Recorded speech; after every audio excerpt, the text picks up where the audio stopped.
to Psychedelics today. My name is Kyle Buller, and I will be your host for today. If this is your first time tuning in, thanks for joining us, and thanks for checking out the podcast. And if you're a longtime listener and supporter, thank you for being here, and thank you for sticking with us all these years. I am recording this episode during a thunderstorm, or I'm recording this intro during a thunderstorm. So if you hear any crackles of thunder, or maybe some raindrops on the window, it's giving a nice summer stormy feel.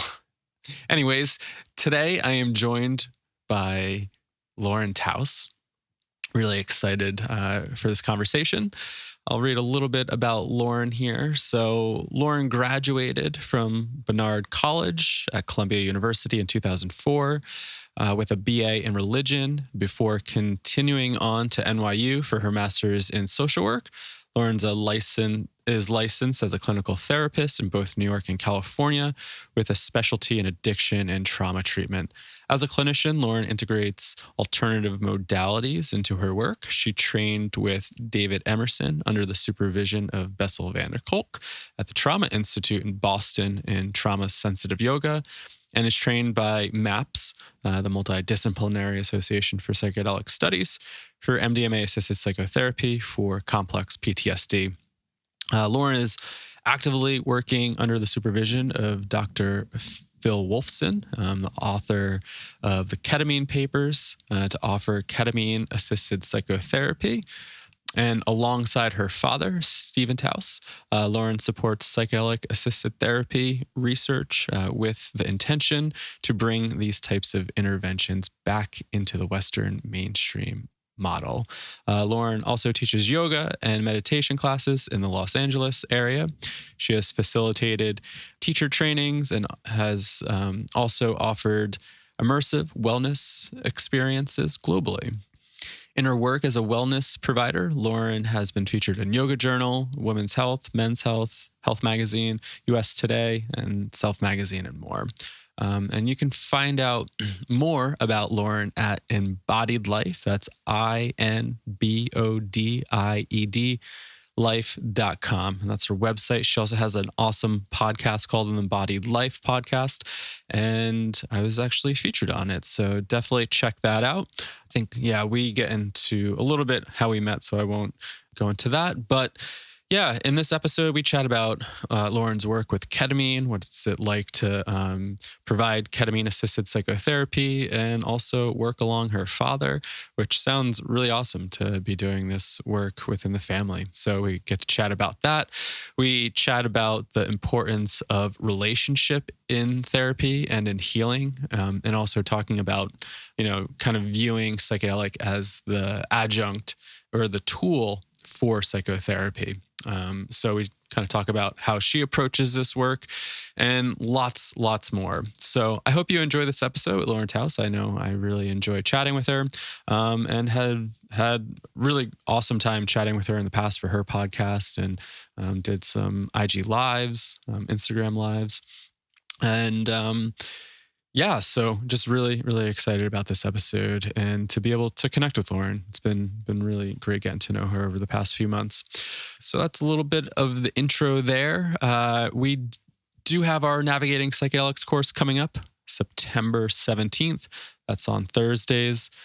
2 classes, one at 2 p.m., the other one's at 7 p.m. Eastern time. If you want to learn more, you can go over to psychedeliceducationcenter.com and learn more. So when you go over to Psychedelic Education Center, you'll see a few of our classes. Click on the Navigating Psychedelics for Clinicians and Therapists course, and there's all the info in there. So this is an 8-week hybrid course. You'll get access to a ton of online content, videos, lectures, resources, and then you'll get the chance to meet up with Joe and I and maybe some special guests for an hour and a half on Zoom to chat about the material. So we get to dig in, chat about it, go over all the little nuances here.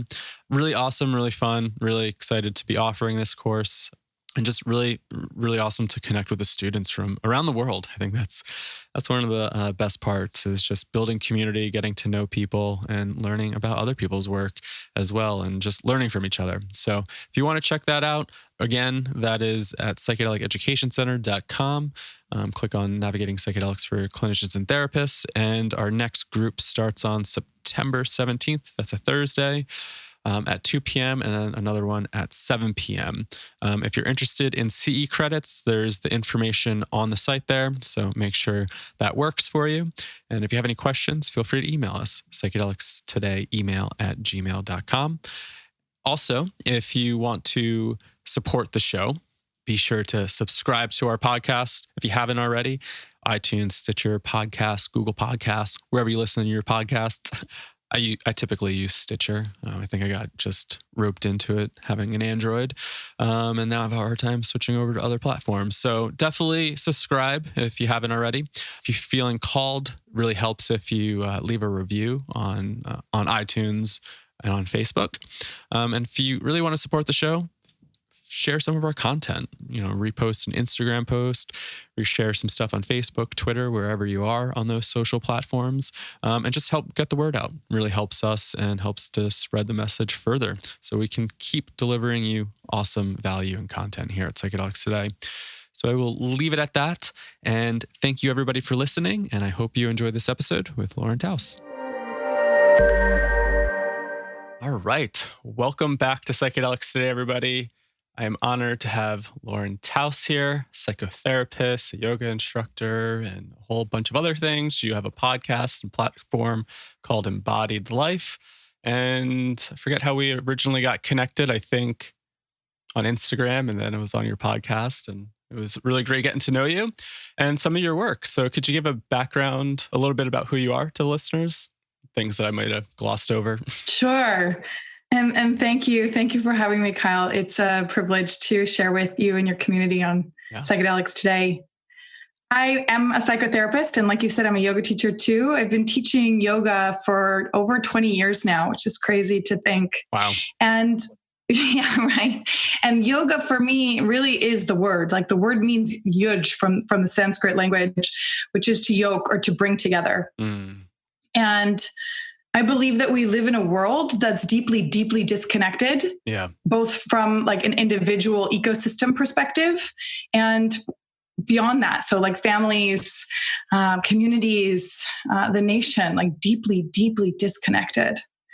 And I practice yoga with asana and pranayama and prayer and all of the different elements as a means to create more integration within my own psycho-spiritual system, and then to share that with others and to invite others along that ride.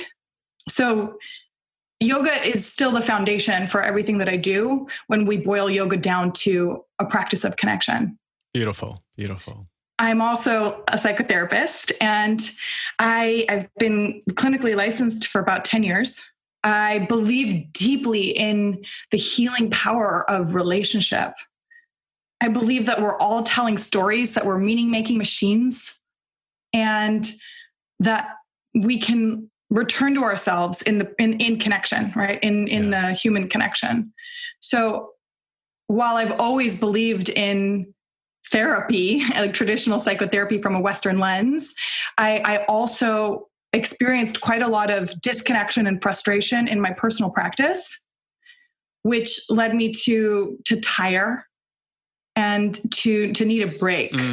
So I actually personally took a couple years off from like a more committed clinical practice after my mother died. And then jumped back in full force when I became present to the realm of psychedelics in therapy as medicine. And I use the language when I became present to, because like none of this is new. Right. Like none of this is like an ancient thing that we're talking about. And when I became present to what was going on within my field, activating these tools to create more yoga, to create more healing, I'm like, okay, put me back in the chair. Like I'm ready to work with clients as a psychotherapist using the tools that I have in my toolkit. Yeah. What were you, I guess, like getting burnt out about with therapy? Or what wasn't working for you in that traditional way of working before becoming present with psychedelics? Thanks for asking. It's a really good question. And it's one that I get to stay mindful of as I continue, because I have a very full practice. And I care deeply about the people that I serve. And I feel them. As a student many, many, many years ago, I was aware of compassion fatigue in my teachers and the ways in which I saw my teachers and many of my early supervisors disconnect in order to do the work.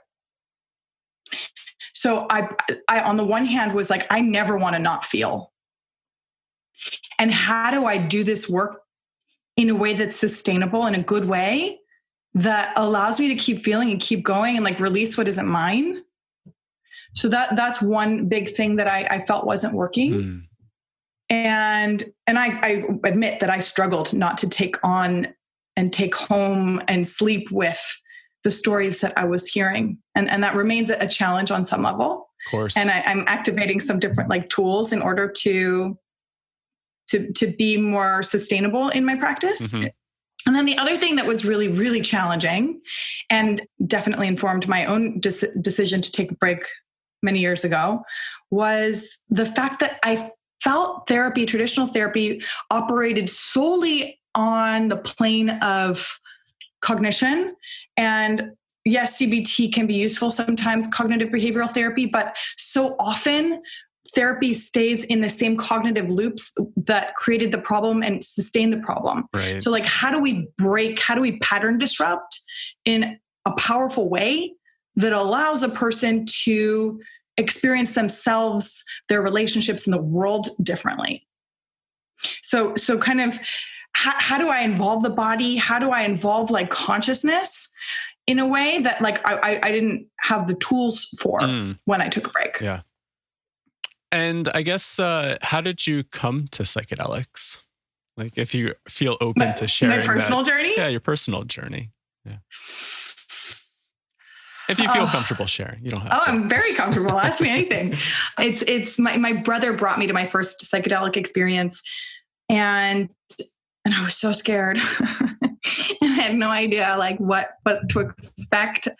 And it was so beautiful and healing. And I have a lot of like biblical visions when I have psychedelic experiences, and a lot of familial stuff. And that kind of dropped in right away in the first session. And I had a lot of really beautiful moments with my brother.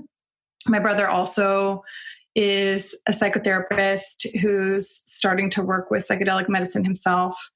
And it started as a family journey, really. Well, that's a really interesting path that you're on too, that, you're in collaboration with your father as well, right? Offering ketamine psychotherapy. And I think that's just really interesting. And I remember first coming across it, I was like, wow, it's got to be a really interesting journey to be working together with a parent offering psychedelic medicines to people.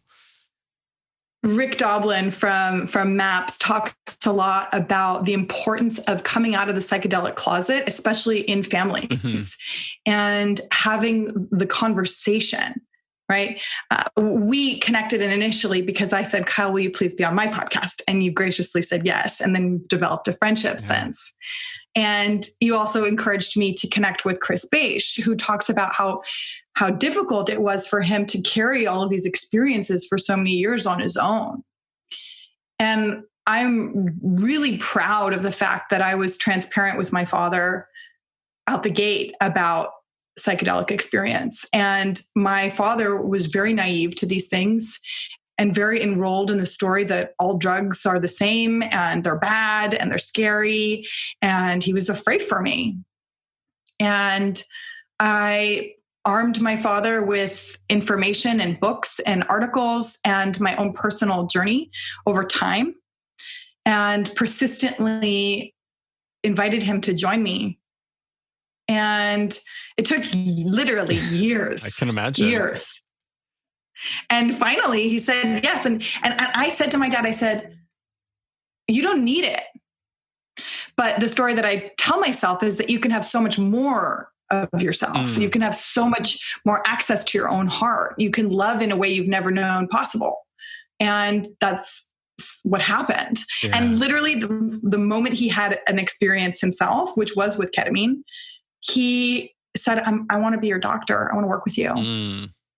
What did you feel when he said that? Or what was going through your mind? I could cry. I mean, I never dreamed in a million years that I would be working with my father in psychedelic medicine. Yeah, that's beautiful.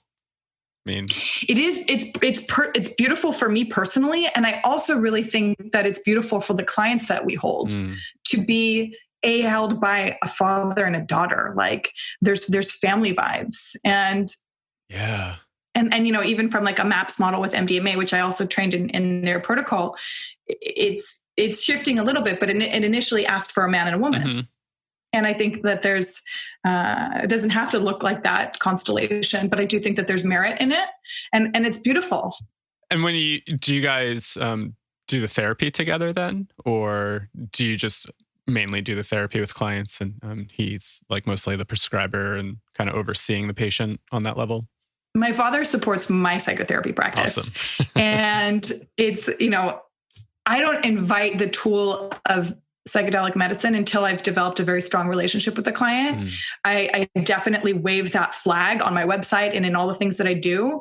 And it's the predominant base of my work. But again, I don't, it's a tool, it's a treatment. It's not the panacea. It's not the solution. And when the time is right, we add that element in, and then Dr. Dad joins the journey and, ensures safety, definitely offers his wisdom and insight, and has learned my father to be deeper in the listening. And it's been really cool for me to like give him feedback and for him to really like be a good student in the process as well. Yeah. I want to jump into that topic a little bit about using psychedelics adjunct to psychotherapy. And I think that's a really interesting take, because I think, especially newer clinicians, therapists that are getting involved in this work might think like, oh, maybe we can just give psychedelics out. But really, it sounds like you're focusing on that therapeutic relationship and really trying to build it and really seeing the medicine as an adjunct to therapy. It's a tool. It's not the therapy, right? Where you're really kind of honing in on that therapeutic relationship, building that up, and then being able to add in this tool to then maybe strengthen that relationship, deepen the therapeutic experience, deepen those experiences going internally. So I don't know, can you speak a little bit about that some more? Healing happens in relationship, and it happens in relationship with self too. I believe that so many people, and I certainly have been one of them, are walking war zones. The violence that happens inside of an individual heart and mind is far more outrageous than what you'd read in the news. And what you read in the news is a lot. Yeah. And especially nowadays. And yeah. And the reason why you're reading the news is because people are struggling and in that much pain. Hurt people hurt people. And I've always been interested in like what's compelling the behavior of an oppressor or someone who's violent. And with my work, I want to know you. I want to feel you. I want you to feel safe. I want you to feel loved. I want you to feel like unconditional regard and care. And that doesn't happen overnight. And that doesn't happen when you take a pill. And I tell my clients, you hire me. I'm not for everybody.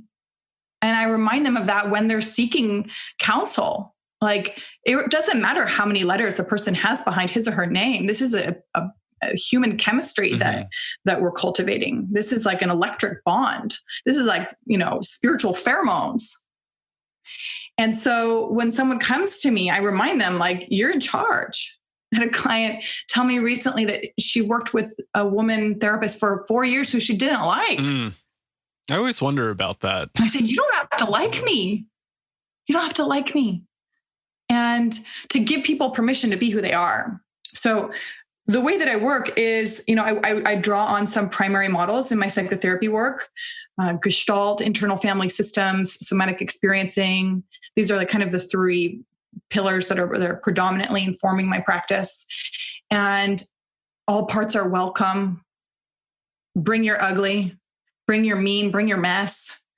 And as we, me and client cultivate connection, it may become appropriate. There may be an opening where we want to really work with your consciousness in a way that can disrupt patterns of addiction, depression, anxiety, et cetera, in a really powerful way, but where the relationship can hold that disruption that in a way that allows for sustained change or shift. Because a lot of profound experiences are just like experiences and that's it. So I like to say that I need to know with a client who's who in your zoo, where you want to go and grow, what your challenges and opportunities are. I need my clients to really be fully on board, mind, body, spirit, to feel safe with me so that when something presents that might be scary or difficult, that they're willing to lean in because they know that they're held. Not only by me, but also through me and through the relationship, like have a deeper sense of their own ability to do that for themselves. Yeah. I think this is so important. And especially as, ketamine becomes more widely available and people, it's obviously an opportunity to get involved with psychedelic medicine at this moment, but just thinking about just really focusing the energy on this is like the therapy. And I just want to get you in to do ketamine therapy and really just focusing on that experience. It really makes me think about something one of my somatic therapists said to me. She's like, some of these techniques I'm using, I would never offer to somebody until 6 months to a year out, because it can just be really dysregulating. I don't know if we really need to develop a lot of rapport first to make sure that you feel safe enough to go into your body that deeply and to really feel that stuff. And, it really hit me thinking we're trained in techniques or we have these tools and we think we automatically need to use that because that is what's going to heal and fix it. But yeah, just thinking about creating that container, creating that safety, and then using the technique or the tool or the medicine to then deepen it. And, thankfully, she knew I was in a somatic program. She's like, I just want to give you all these tools and I know your history and I know you can tolerate this stuff. But she's like, traditionally, it takes me about 6 months to build up to maybe give these tools out to folks just to make sure that they can really regulate their nervous system and doesn't just totally overwhelm them. And just thinking about the rapport that you build over that time to really feel safe enough to go deep into your experience. And where does the healing happen? Right. And I know we've chatted about this a ton, just in the healing, in the relationship and in the safety. And it's something I think about too. And I chatted, I forget who it was with. I think it was on our shadow course. Just how safe do people actually feel when they go to, say, group ayahuasca experiences and ceremony? Do they know the facilitators? Do they know the shamans? Usually you just go down there because you're searching for healing and then you meet a bunch of strangers and you don't know who the shaman is or the facilitator is. And then how safe do you actually feel and trust that environment or that container to really, really let go and to go into that experience?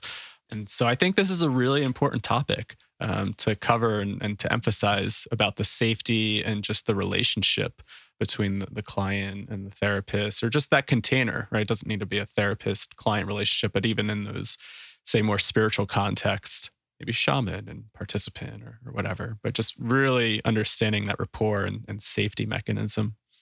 Yeah. And there's so much abuse of power also within these spaces. You should be as careful choosing your medicine practitioner or shaman as you would be a neurosurgeon. Right. You should be willing to trust the facilitator with your life because it is your life. Yeah.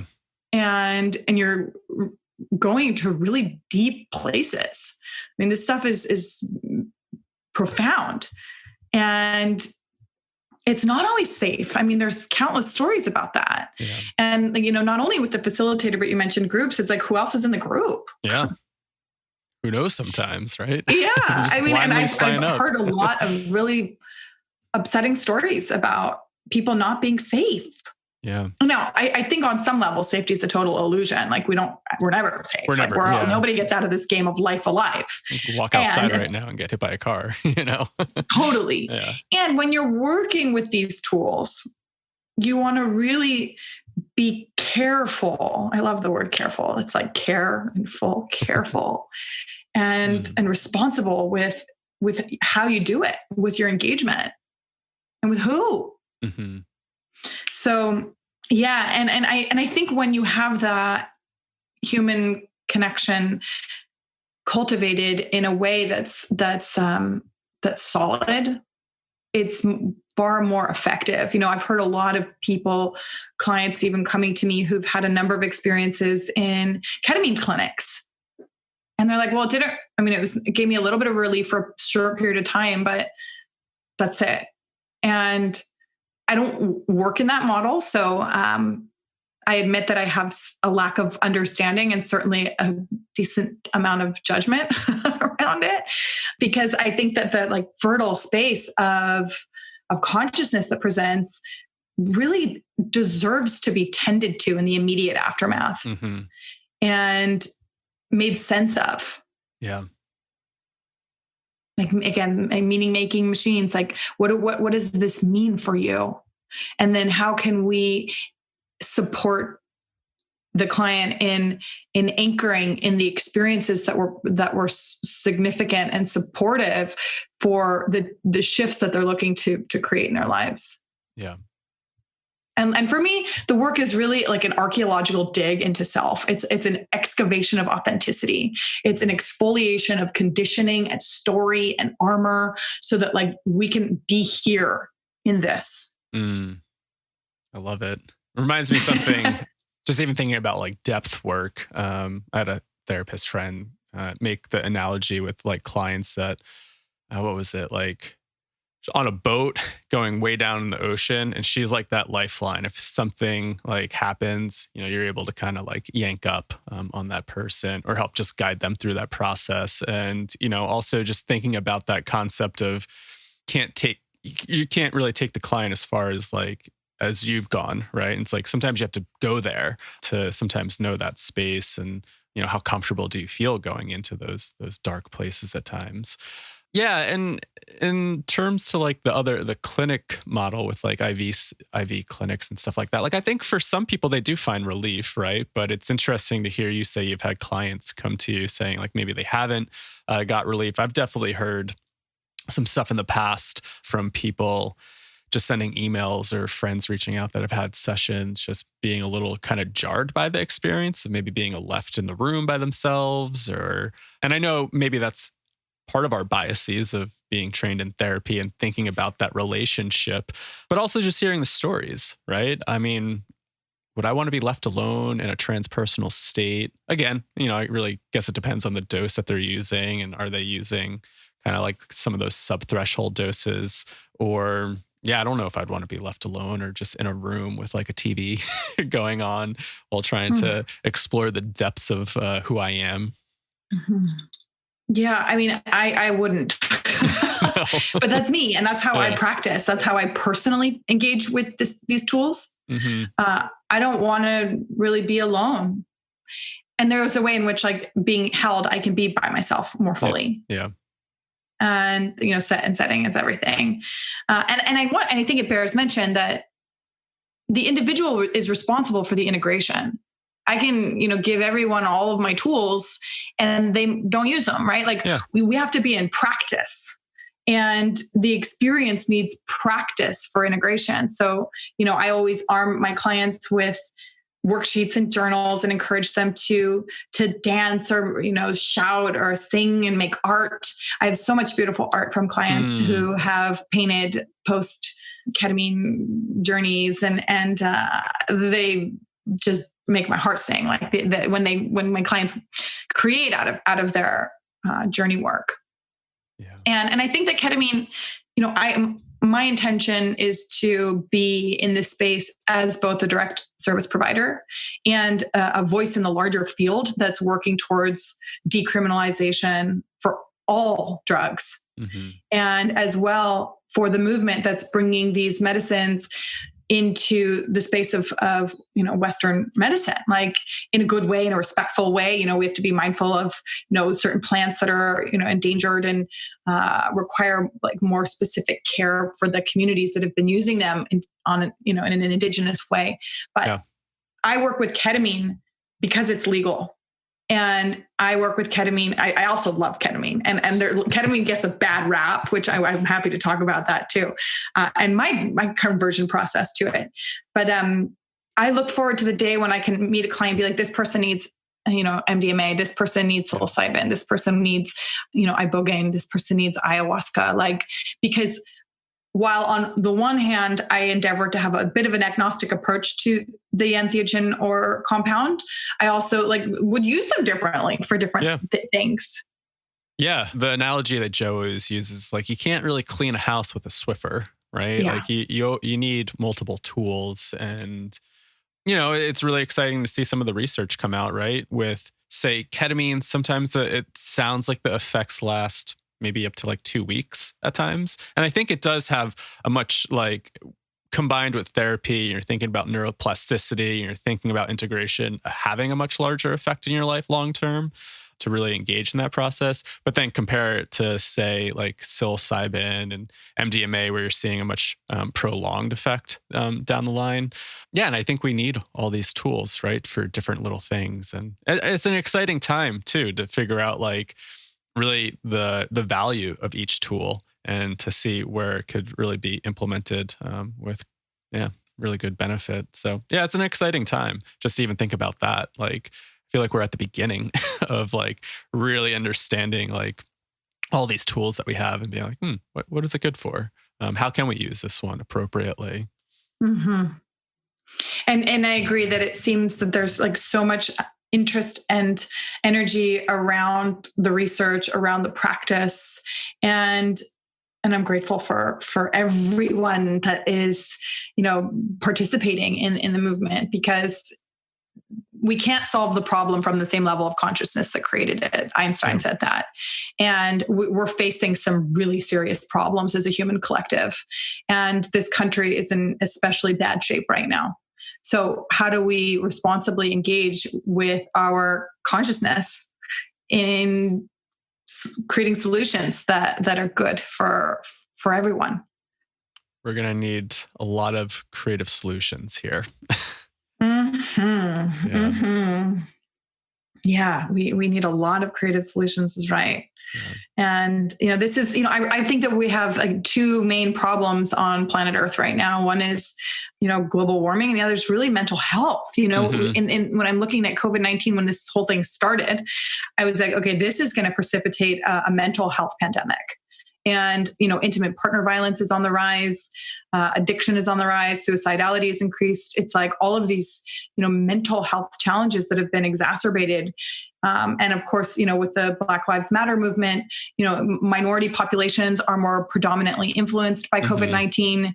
And, it's a question that I'm humbly in right now. Like, how do I, as a white woman, use my skills and education to create sustainable solutions? How do I remove my own conditioning in a world that's deeply, deeply conditioned and committed to certain stories that don't work? And how have you been engaging in that process? Like, what are some of humbly, yeah. Number one, humbly reading books, asking questions, seeking to create deeper alliances, giving money regularly to organizations and causes that pull at my heartstrings. Put your money where your mouth is. And there's an energetic to that. And feeling there's such a way, the colonial context, which we all kind of live in, or the Western, whatever you want to call it, white supremacist, it hyper privileges the written word and thinking. I feel safe with words. Right. And how do we kind of use the body? How do we feel each other? How do we move through these things? Because the body keeps the score. Thank you, Bessel van der Kolk. And, how do we literally shake this shit off and move into a different paradigm? And it's going to require more than reading books and changing policy. It requires that our nervous systems shift. And I've been, really excited about, the work of leaders and therapists like Resmaa Menakem or Camille Barton, who was just on my podcast. And, somatic practitioners who are in the conversation of anti-racism. And Camille is also active in the conversation around drug policy. And I'm just doing everything that I can to be in the building of something that's healthy. Yeah. So you bring up the mental health crisis, and then we're just thinking about like everything else that's going on: Black Lives Matter, systemic racism, oppression. And I guess like how do you see moving forward with psychedelics, mental health, and then thinking about accessibility and something that you touched on too with decriminalization of all drugs, and then just also respecting some substances that might be part of traditional cultures. And I know peyote is definitely in that conversation with decriminalized nature movements. Somebody just commented on one of our posts. It's like, leave peyote out of this. And Joe and I have talked about this too a bunch on the podcast, where it's like the people that have used these medicines for a very long time for their own healing or own ceremonies may not have access to it because it's being over-harvested, and peyote takes forever to grow. So how have you been seeing like your role here, or just even, I mean, I don't think we all have answers because this is really complex, but just what are some thoughts that you've been having about like, how do we make some of these medicines more accessible to people? How do we move forward and provide mental health treatment to people that might not be able to afford it, or to even kind of critique counseling and the psychology field and stuff in general? I mean, it's very individualized for the most part, very Western individual change, right? And sometimes, I mean, social work might be a little bit different. You're looking at systems and whatnot, but yeah, I mean, usually you're working one-on-one with a client in a room. And how do we branch out and make that a little bit bigger at times? I'm going to do my best to answer this question. We're riffing. It's speculation, right? Our culture operates in a domination model where there's very few people on the top. And the model is designed to be static so that the few people on the top maintain their power. And there's always going to be people on top of the people on top of the people on top.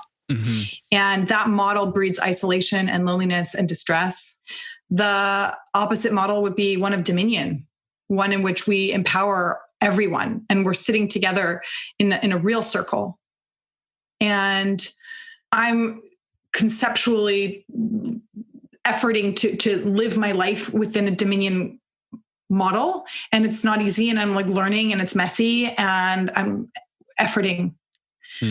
As a clinician, I really believe in empowering my clients. They hire me. They're in charge. I'm not the guide. I don't know the trails. Like I'm there to support them in accessing their guide. And when I think about the world of drug policy and the ways in which certain drugs are privileged as good and others as bad, and even ketamine being one that's considered bad, I used to think it was bad. I'd seen it in what I used and abused, and I have quotations with my fingertips around that. And like, who am I to judge? And admittedly, I'd seen it used and abused in, white wealthy communities. And it was disturbing for my nervous system to see people seek dissociation in such profound ways in group settings. And I didn't understand it. The kind of pursuit of the K-hole, lay down and just do whatever. Right. I say that, ketamine could be a great date rape drug. I mean, we look at what just happened as well with Elijah McClain. Jaw drop. These things are not all used well. And still, my belief is that all of these medicines should be legalized so that people who are suffering can get better help, so that we can remove the stigma. And when we talk about psychedelic experiences, and I love ketamine as a psychotherapist because it's short in duration. A journey lasts about 45 to 75 minutes consistently, irrespective of the dosage. And certain medicines I love for the ways in which they're prolonged, like ayahuasca, psilocybin, and the time when we're in this time and space dimension is significant. But when we're looking at communities that are disadvantaged, having safe space for an extended period of time is not something that might be available. Right. Yeah. And that gets to be like part of the conversation.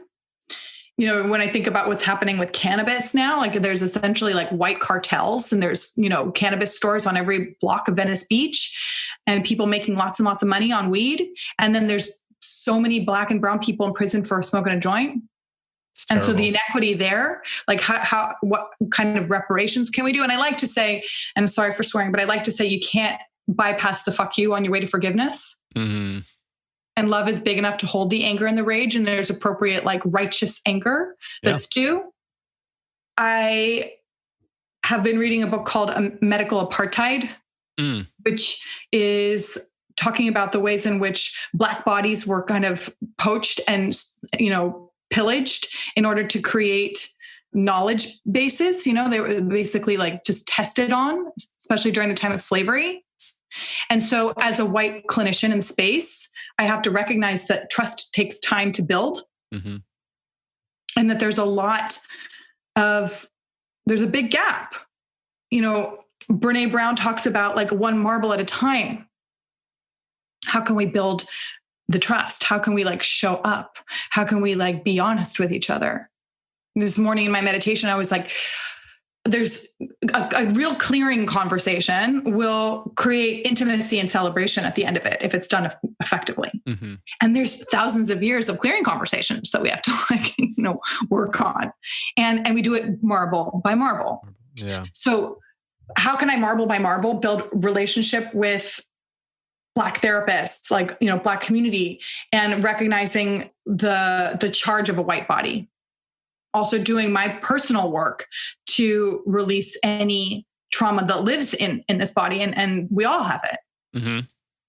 In every family lineage, there's oppressor, oppressed. So how do we, work with the ancestral, transpersonal, collective, energetic fields that our individual bodies carry, and then come to one another marble by marble to build trust and to build something new. Yeah, I think that's some of my answer. These are tough questions to explore, but important ones. Important. Yeah, exactly. I was just saying, too, on some of our Solidarity Friday episodes, Joe and I are always going back and forth between topics, and it's usually come to the conclusion of sometimes I don't know and I need to dig deeper, Mm-hmm. It's but I think it's important to just keep asking the questions. And then also something I think about, even in regard to therapy and integration is, when do you stop asking questions and then take action, right? When do you not get so caught up in process loops and actually maybe apply what you're trying to ask and actually move it forward somehow? I think that's really important. It's easy to just get sucked down rabbit holes and constantly just ask more questions without actually taking any action as well. So that's important. Yeah, we need to be taking action. Yeah. We need to be willing to mess up. We need to be willing to make a mess. That's the only way we're going to learn. So for me, the personal and, interpersonal invitation is be in the questions, but don't get stuck in them. Keep sharing and connecting and making a mess. We're not going to grow without a mess. Yeah. Think about how life comes. It's a bloody mess. Mm-hmm. It's painful. It's full of tears and shit and blood and and then life. Yeah. And I wonder too, just even kind of collectively, is there a lot of anxiety that's happening where it feels like we're all walking on eggshells and we're afraid to mess up right now? And sometimes I feel that, where it's what do I, do I say this thing? What do I do? It's how is this going to come back? But also just being okay to kind of mess up here and there, right? We're human. We're going to make mistakes. But I think sometimes that kind of comes back with intention and integrity, right? And trying to make those decisions that aren't causing all that harm and suffering. But yeah, being able to just, I guess, take the courage to mess up at times.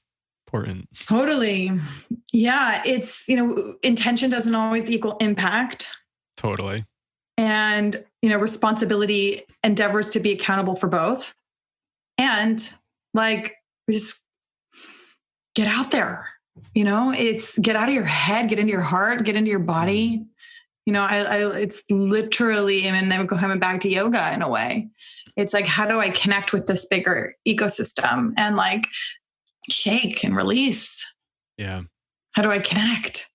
It's a big question to ask. We were just kind of joking around before we started hitting the record button here, was sometimes we need to disconnect to connect, thinking about like how connected we are digitally and just sometimes how disconnected we actually are. And what does it take for us to actually connect with what's going on inside of us to be able to make some of those changes and whatnot? I think people are people are struggling to be with what is, to welcome the wildlife that courses through their veins, to sit still with like their fear and their sadness and even their joy. I have so many people who try to crush their joy and celebration because they're afraid of losing it, and they will. Like, it's going to shift. But like, can we be in the big wideness of what it is to be human? And in our inability to do so, we create all of these different unique and not so unique, misguided defense mechanisms, all of these ways to, mechanisms for evasion, flight strategies. Yeah. They can look like work. They can look like sex and food and drugs and alcohol and running or even meditation. Like, the intention is what, informs it a lot. Like, what are you doing? Are you looking to go in? Are you looking to leave? Right. And I think that's really true for psychedelics too. Like, they can be used and abused as ways to leave, because there's a sense that something isn't okay here. Yeah. And like, breath by breath, how do we like land, get off our phones and like be present to, I'm looking at a beautiful tree right now, and each leaf merits my attention. And how can I be in life in a way that's the last tree I'll ever see? How would I look at it? Just having that thought last week, and I think I brought it up in one of our last episodes. I was sitting outside and thinking, how many more sunsets am I going to see in my life? Like, when do you make the time to just sit and look at that? And again, also examining my privilege to be able to sit there and look at a mountain and watch the sunset. But what if we all kind of took time to do that? Even if we are in a really hectic environment and we constantly we're kind of in survival mode and thinking about like, yeah, definitely a lot of like marginalized communities that might be feeling that, but even how to just slow down for a second, even if, you're in a city, how do you just pause and look at everything and be like, wow, I'm here. Mindfulness, like a mindfulness practice, a meditation practice, which, can look any number of ways, allows us also to integrate profound experiences. Right? Like, people say that, everyone's committed to something. Everyone is committed to something. Some people are just real committed to their phones. Some people are real committed to their stories of self-hatred. Some people are real committed to, their stories of like being wronged, whatever it is. I mean, there's people who are committed to like waking up without their phones and being with themselves in a way that welcomes all parts and allows them to choose and allows them to like be present with the sunset. I mean, and that's the goal. Like, can we all work towards that? Because I think that when you're able to kind of love yourself and love the life that lives through you, there's the only possible contribution is love. There's no need to like take. You just want to give. And dialing in on the frequency of life, which is nature, which is my nature. Like, my body is not different from that tree. Can I have as much reverence? And it's very much for me, like, we're doing it together. Like, I'm not interested in a domination hierarchical model where I'm above my clients or I'm above like the people that I serve. Like, I'm a servant. Like, show me how I can serve better. Right. So important. So important. Yeah, because I feel like it's easy to kind of get in that thinking, like, I'm right. I know what the plan is and I know what you need. And do you? maybe not. Right. Mhm. Yeah. Thinking Mhm. about psychedelics and thinking about everything that's going on, and you kind of touched on this about intention on using psychedelics, like my intention to get in touch with myself or intention to disconnect. And just thinking about this concept of spiritual bypassing. And Mm. do you see this ever in some of your work as well? People just wanting to come and just not want to deal with anything, or maybe they have a very big transpersonal experience and they go, well, I don't need to do anything because we're all one, we're all love, and that's just that. And any thoughts on that whole process as well? Yeah. Bypassing is certainly a thing. I think that if someone wants to do ketamine and wants to have a ketamine experience, it's a lot cheaper to do on the street than it is in my office. So I think that is at least one element that kind of mitigates the bypass. And again, given that I use it as a tool after cultivating relationships, so there's probably other people that they could work with or clinics that they could go to that won't have that requirement. Hmm. I have been pleasantly surprised by certain people who I've experienced as much more difficult to connect with. And then through their psychedelic work have just blossomed and opened in ways that were, Mm, so beautiful to witness and so, I mean, shocking and surprising to me. Like and oftentimes because I also invite all of my clients to prepare with writing on the front and back end, prompts and journaling exercises. And, sometimes the writing that comes through is so much more right. rich than what they're speaking. So there's ways in which I'm like deeply surprised on the flip side of a bypass. I certainly ketamine is a medicine that, like all psychedelic medicines, has its own. Every journey for every individual has its own unique colors and like kind of flavors and takeaways. But in many ways, the way I look at ketamine is very noetic, very, very profound. The body is invited to rest. It's by definition in its beginning kind of stages as a compound is a dissociative anesthetic. So like your Hmm. body's not really going to be such a big part of the conversation that you have with yourself and consciousness, but your mind rests. Your mind gets Mm, activated and your spirit gets activated while your body goes to rest. And for a lot mm, of people, the experience can be like really blissful mm, and really joyful. I mean, I've had many clients whose breakthroughs are around pleasure and play, whose mm. breakthroughs are around rest. I've had many clients have like the most far out kind of psychedelic experiences that they've ever had as psychonauts, with deep histories with this compound. And I think Yeah. that and sometimes I think ketamine can create a bit of a bypass if it isn't worked with well, because like it's out of the body. And again, my whole practice is embodied. It's like, how do we get into the body? Right. But Yeah. I can't control a person's intention. I can't control a person's integration. I can't control most things, but I can do my best to ensure that the person's seeking this type of experience, this type of additive tool in their journey to go home is a homecoming, to Mm, dig deeper. And someone's not going to stay with me long enough to go there if they're really in the right. bypass. Right. It's a bit of a circuitous answer to your question. Yeah, no worries. What are some challenges that you've come across doing this type of work? And what are some things that you've learned over the years offering ketamine assisted psychotherapy? Challenges. I'm really looking to partner better with disadvantaged communities and not exactly Mm, knowing how to do that. right. That's definitely front of mind for me right now.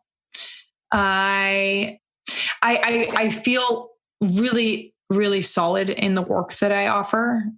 And how do I kind of grow it without growing, I need more me and more time and more Yep. partnerships that are accurate. And that's not easy to find. It's not easy Yeah. to cultivate.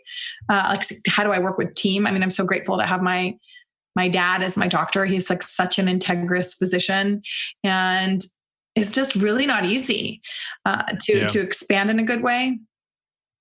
Just recognizing that the field is still so young and so fresh and still so pioneering, and wishing sometimes for kind of more information that we're in the process of building. So that's also a good thing, like that we're pioneering together.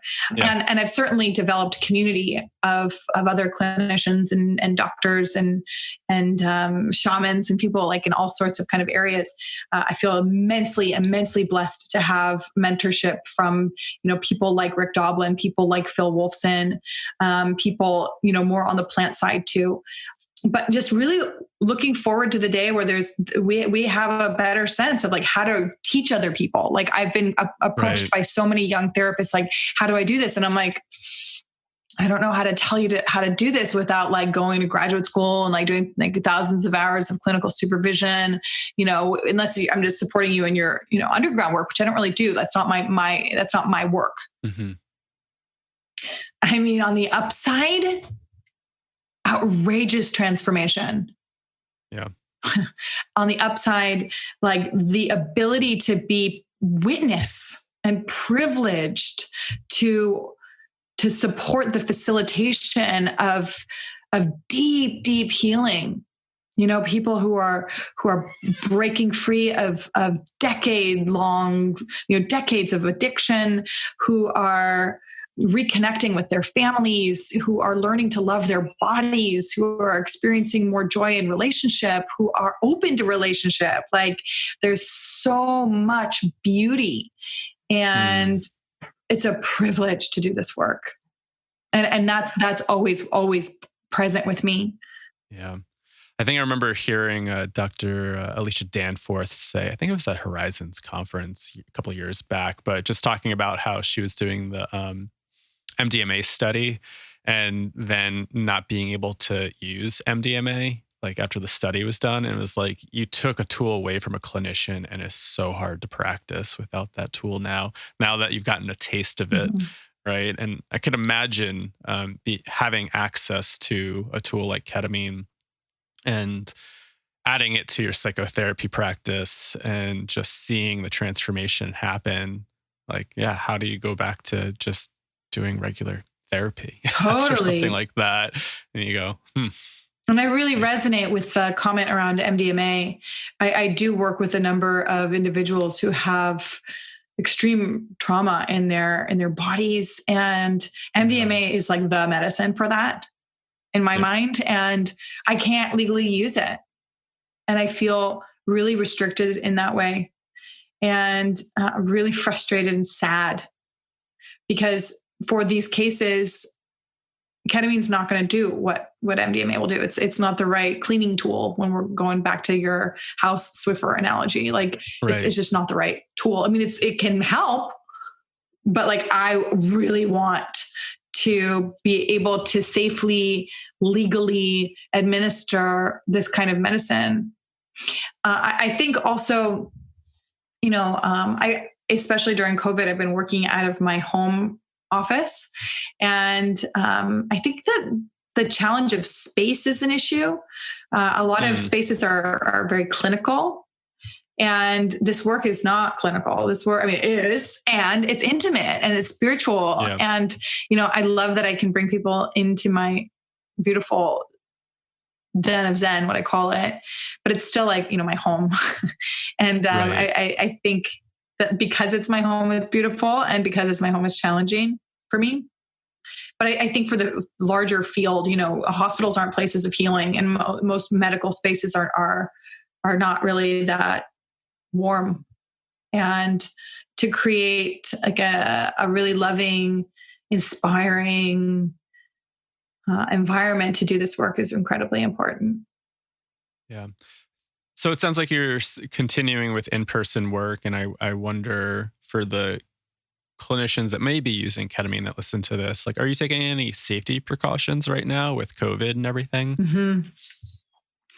Yeah, I do my best. I make sure that the individual has not been exposed, doesn't have a fever, all of these things. We're in conversation around it, and once we're in the space, I try to keep six feet distance. But I do invite my clients to remove their mask and like kind of unmask themselves. And then, certainly when they're in a ketamine journey, in my office, they'll have the mask off during their trip, their round trip ticket trip. Some of the best travel available right now. And and I am doing a lot of telehealth with lozenges right now as well. Okay. And how do you find that going? It works. It's not ideal. There's a magic to being energetic bodies in a shared space. Oh, totally. And it works. And I'm grateful that it works, because a lot of people are availing themselves of this treatment in a time where it's especially needed, and are getting relief and results. And if I can support that through Zoom, I'm happy to do so. What are some of the challenges there with that? I mean, I'm guessing challenges with therapy in general versus Zoom, but adding that other layer, including ketamine, I could imagine that could be a little nerve-wracking at first, or maybe it takes a little bit of getting used to knowing that this person is going into their space and not being able to be there physically in case anything happens. But I don't know, anything that came up to you when you first started doing online work with that? Yeah, I ask that people have someone like in their space that could support them if needed. And, then I don't have control at all over the conditions that they're in. So sometimes people have children or dogs or like all kinds of different things that make it, not quite a secure container.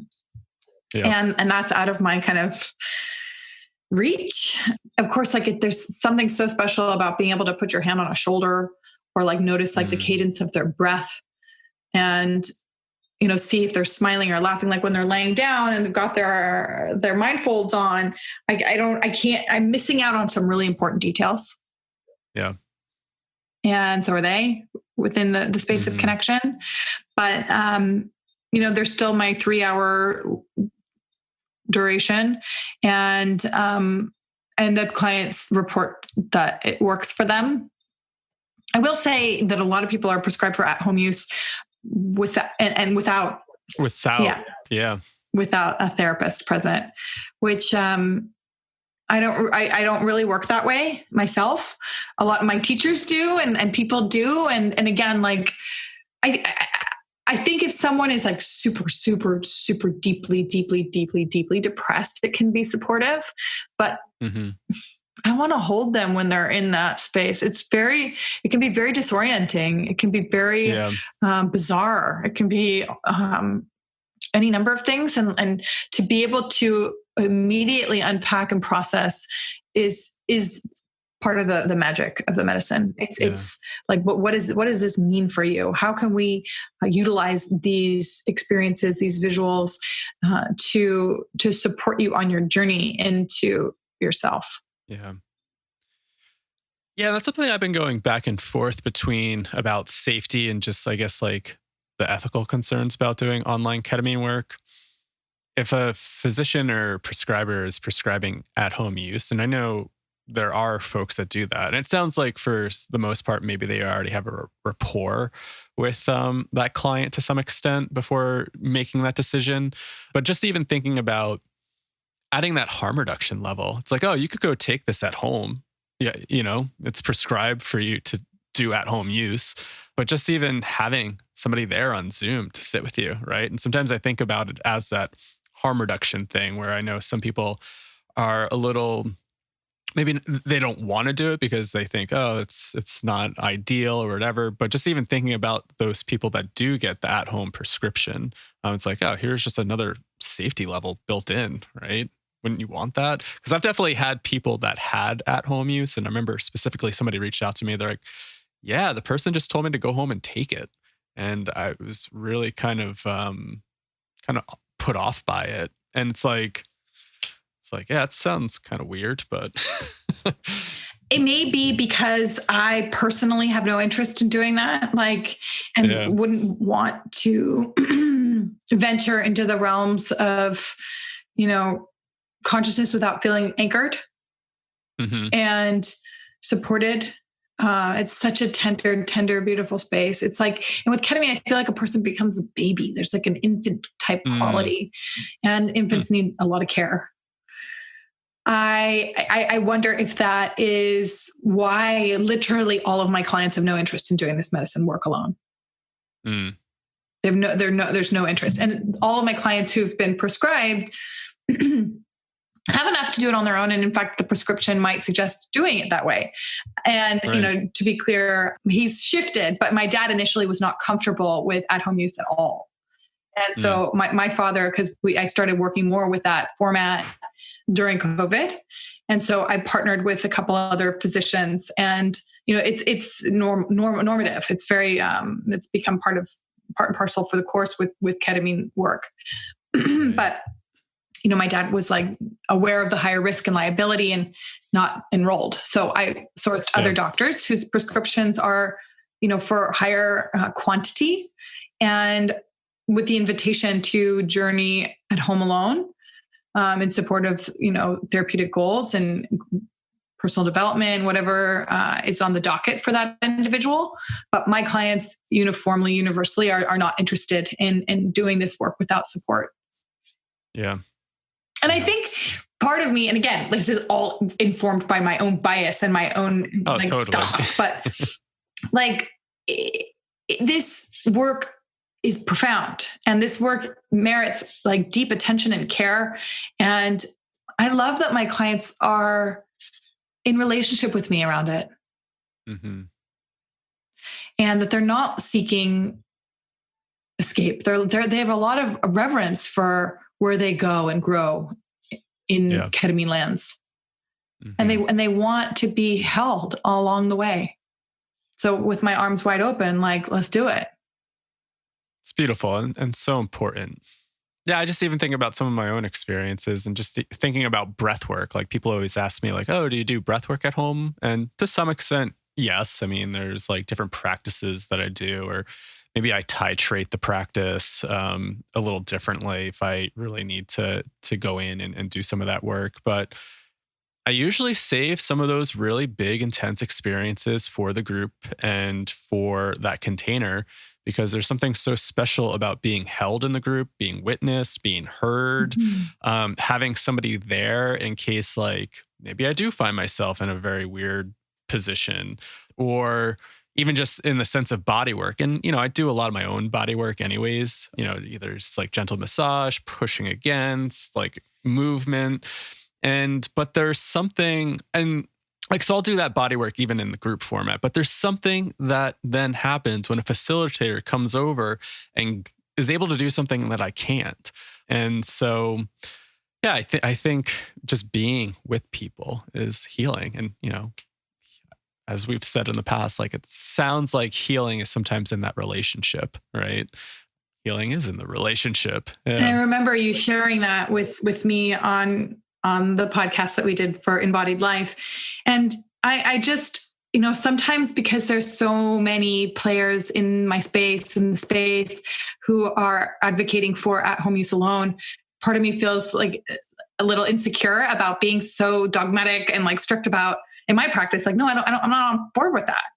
And at the same time, the way that I use medicine is relational. Right. Yeah. And it's inviting the individual to be in relationship with the medicine, and it's inviting the individual to be in relationship with me.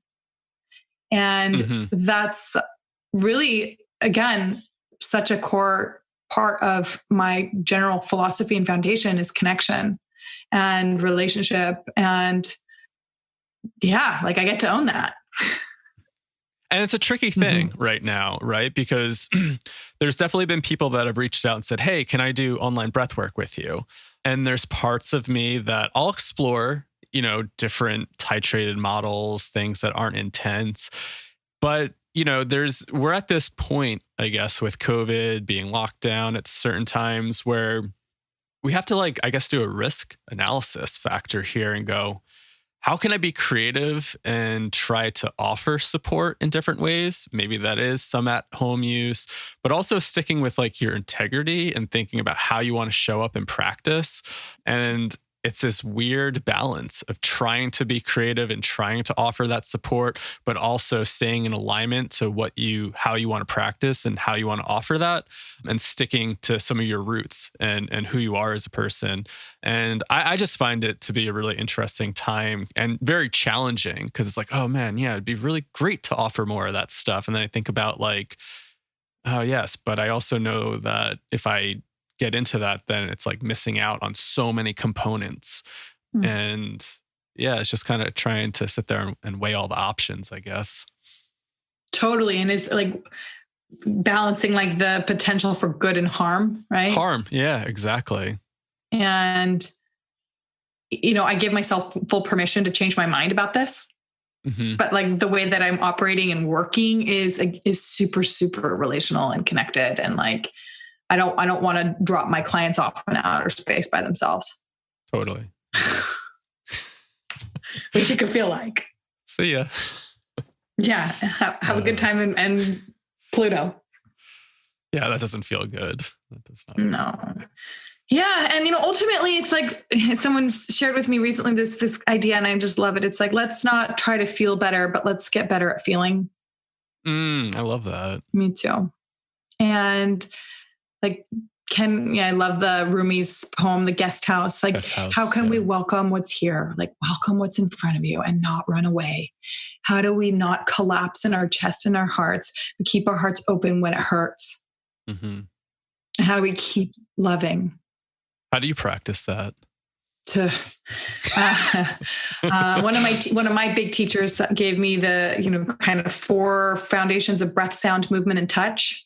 And breath work, you're the maestro, but like using breath, sound, like I've always been a soundy human, like letting it out with like a big, beautiful exhalation, screaming, shouting when necessary. There people are walking around with so much unprocessed rage. Like, how do you get it out of your body?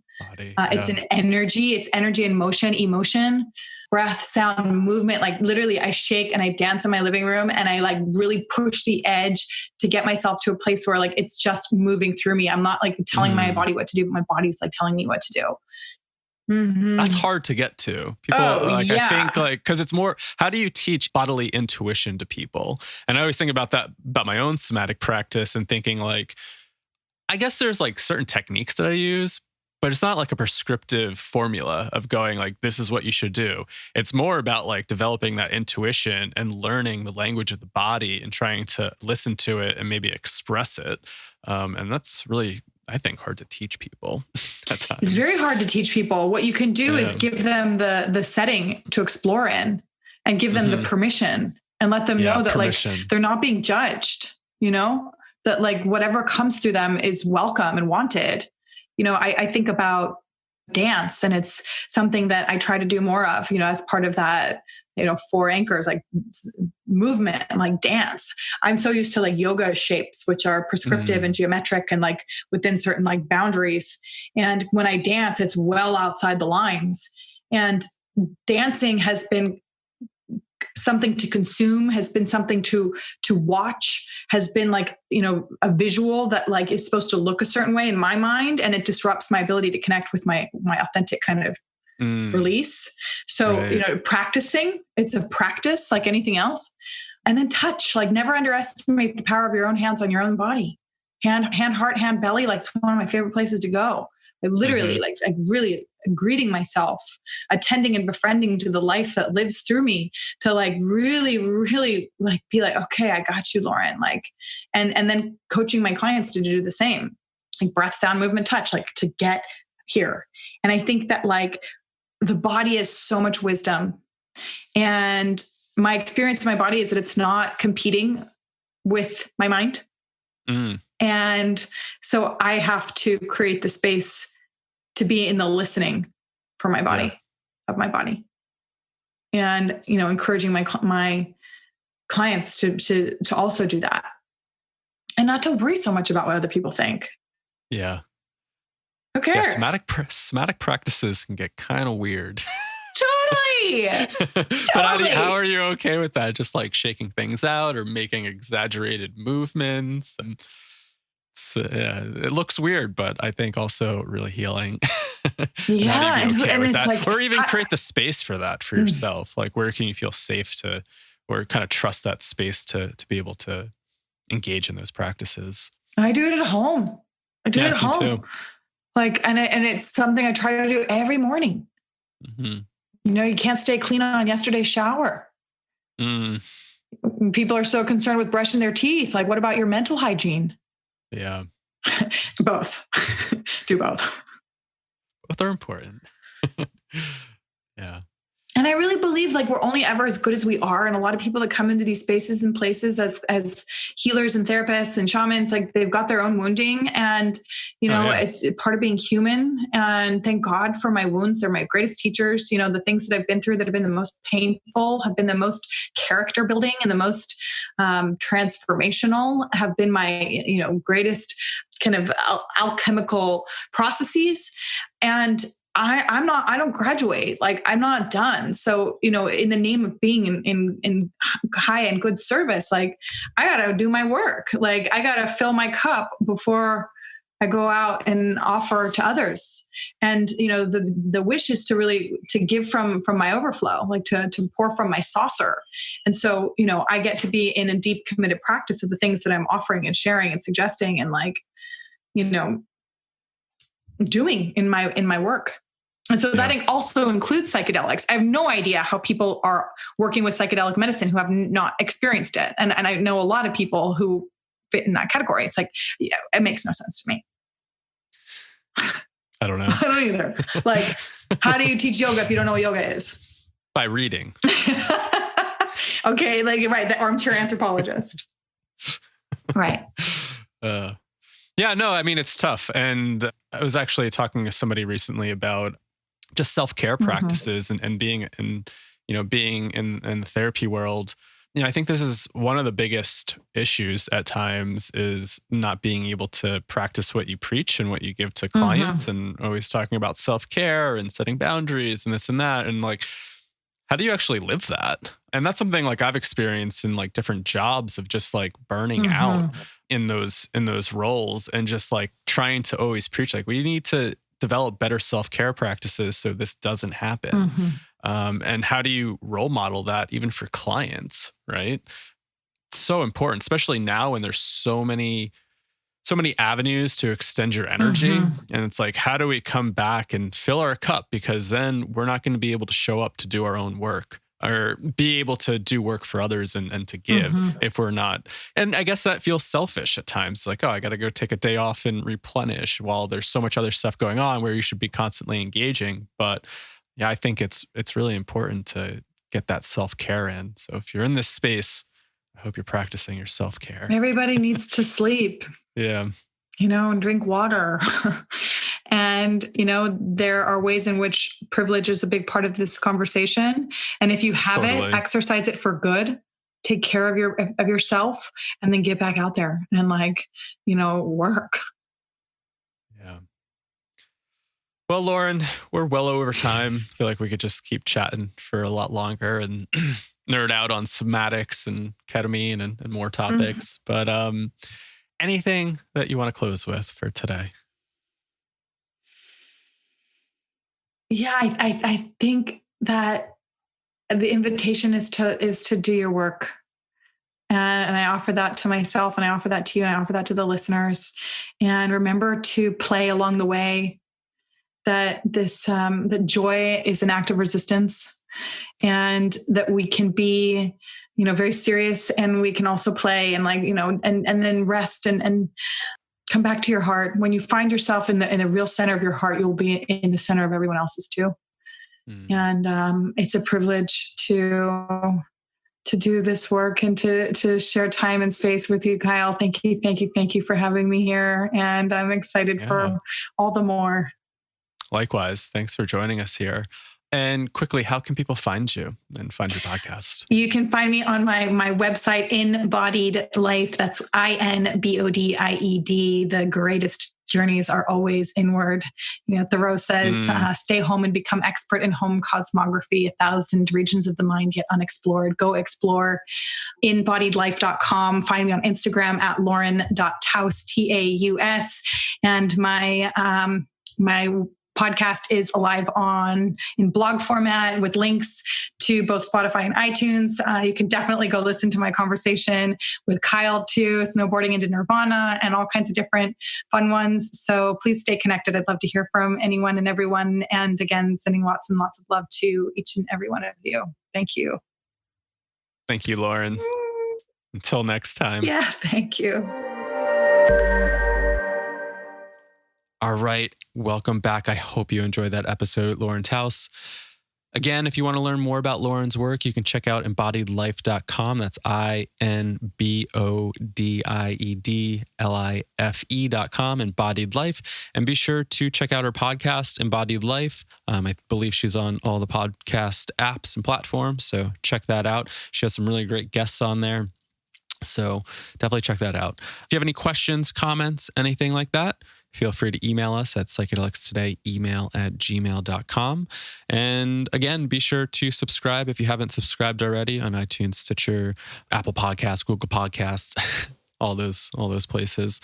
And yeah, leave a review. If you really like what we're doing here, leaving a review on Facebook and iTunes just helps us out a whole bunch. So we would appreciate that if you feel called to do so. So thanks, everybody. Thanks for tuning in. I hope everybody's doing well, staying safe, staying healthy. Hope everybody is practicing some self-care and continuing to dive into the work.